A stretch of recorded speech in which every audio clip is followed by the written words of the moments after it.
may ibang parents, they would like to instill or force talents to their kids, hindi ba, Dr. Rahul? So, what can you say about, or what is your advice to parents who, of course, when you come from a family of doctors, hindi ba? Usually, gusto ng parents maging doktor din ang anak, maging swimmer, maging singer. So, how do you manage that? One of the things that parents have, it's probably hard to accept, like you'd like your child to follow your footsteps. But then again, the child might not be interested, as what you said, as what, 50%. Then take a look at why is the child interested and follow it. Because there has to be the genetic predisposition. It's not, there's a... Like, can you explain to us what is the difference between a gift and a talent? Oh yeah, that's a good question. A gift is something where a child has above average performance in a certain area. But gift is usually related to academics. So you have gifted in math, gifted in science, etc., etc. Now, on the other hand, talent is an above average aptitude for a certain aspect of human performance.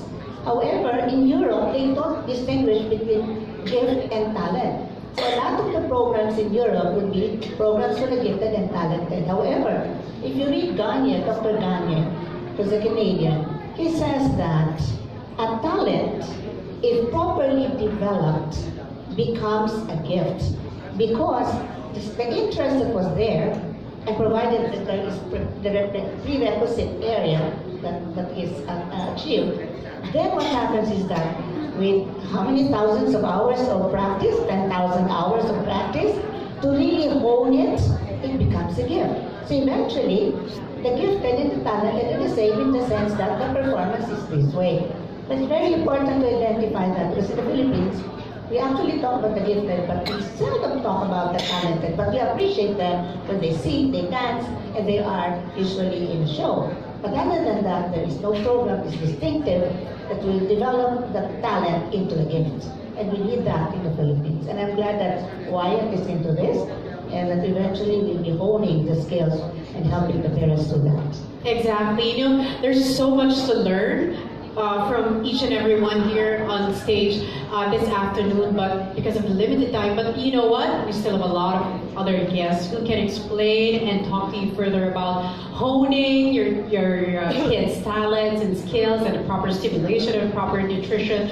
But just to close this conversation that we have this afternoon, what are your tips for parents who want their kids to be the best that they can be in their lives?